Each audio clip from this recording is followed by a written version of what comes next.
नमस्कार मित्रांनो, तर जसा पावसाळा लागतो ना तसे चमचमीत गरमागरम क्रिस्पी असे पदार्थ खाण्याची इच्छा होते.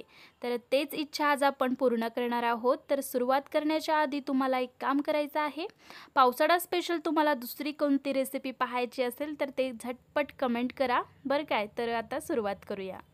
गरमागरम कुरकुरीत असे पदार्थ करण्यासाठी 4 मोठे मोठे कांदे घ्यायचे आहे आणि छान उभे लांब पातळ असे कांदे कट करून घ्यायचे आहे. मी ज्या प्रकारे करत आहे त्या प्रकारे कट करून झाल्यानंतर एका बाउलमध्ये ॲड करून ते पाकळ्या छान मोकळ्या करून घ्यायच्या आहे हाताने.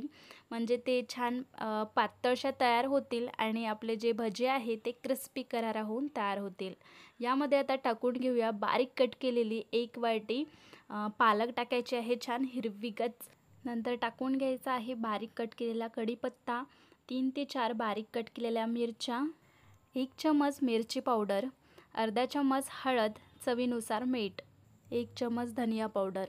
धनिया पावडर टाकून झाल्यानंतर यामध्ये टाकायचं आहे अर्धी वाटी बेसन. म्हणजे तुम्हाला लागेल एवढं बेसन टाकायचं आहे थोडं थोडं करत. तर बेसनचं आणि धनिया पावडरचा व्हिडिओ घेणं मी विसरून गेले, तर त्यासाठी मनापासून खूप जास्त सॉरी. तर हे सगळं टाकून झाल्यानंतर ना एकत्र करून घ्यायचं आहे कोरडपणेच. म्हणजे मसाले व्यवस्थित सगळीकडे लागून जातील, त्यामुळे कोरडपणेच एकत्र करायचं. नंतर थोडं थोडं पाणी टाकत आपल्याला पुन्हा एकत्र करत जायचं आहे. मी ज्या प्रकारे करत आहे ना त्या प्रकारे. पूर्ण पाणी टाकून द्यायचं नाही, अंदाज घेऊनच पाणी टाकायचं आहे.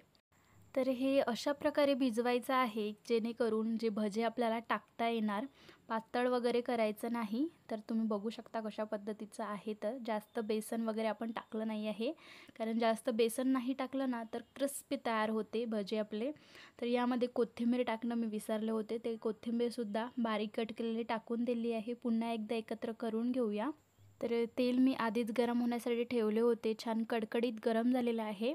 यामध्ये आता भजे सोडून घ्यायचे आहे. छान हातामध्ये छान जे आपण तयार केलं ते गोळा घ्यायचा आहे भज्यांचा आणि थोडं थोडं बोटाने सोडत जायचं आहे. मी ज्या प्रकारे करत आहे ना त्या प्रकारे तुम्ही बघू शकता. तर एक एक भजे आपण टाकून घेऊया. छान कडकडीत तेल गरम ठेवायचं, म्हणजे क्रिस्पी असे तयार होणार आपले भजे. तर सगळे भजे मी टाकून घेते. भजे टाकून झाल्यानंतर लगेचच फिरवायचं नाही, थोड्या वेळांसाठी छान तळून घ्यायचे भजे, नंतरच फिरवून घ्यायचे आहे. एक साईडला शिजायला नको आहे म्हणून थोड्या थोड्या वेळांसाठी फिरवत राहायचे आहे, म्हणजे दोन्हीकडून क्रिस्पी तयार होतील भजे. तर इथे भजे आपले रेडी झालेले आहे छान क्रिस्पी करारा. तर हे भजे आपण काढून घेऊया. तेलकट भजे कोणालाच नको असते, त्यामुळे काय करायचं एका चाळणीवरती भजे काढून घ्यायचे आहे तळून झाल्यानंतर. नंतर हे चाळणी अशीच ठेवायची आहे एका ताटावरती थोड्या वेळांसाठी, म्हणजे तेल निघून जातील. नंतर एक टिश्यू पेपर घेऊन त्यावरती हे सगळे भजे टाकून घ्यायचे आहे. तर भज्यासोबत मी मिरचीसुद्धा तळून घेतली. मिरचीशिवाय भजे खाण्यात काही मज्जाच नाही, त्यामुळे मिरची मी तळून घेतली आहे आणि भजे सर्व करून घेतले आहे. तर इथे गरमागरम पालक कांदे भजे रेडी झालेली आहे. नक्की ट्राय करून पहा आणि दुसरी कोणती रेसिपी तुम्हाला पाहायची आहे नक्की कमेंट करून सांगा. व्हिडिओ आवडला असेल तर लाईक शेअर सबस्क्राईब केल्याशिवाय जाऊ नका. थँक्यू.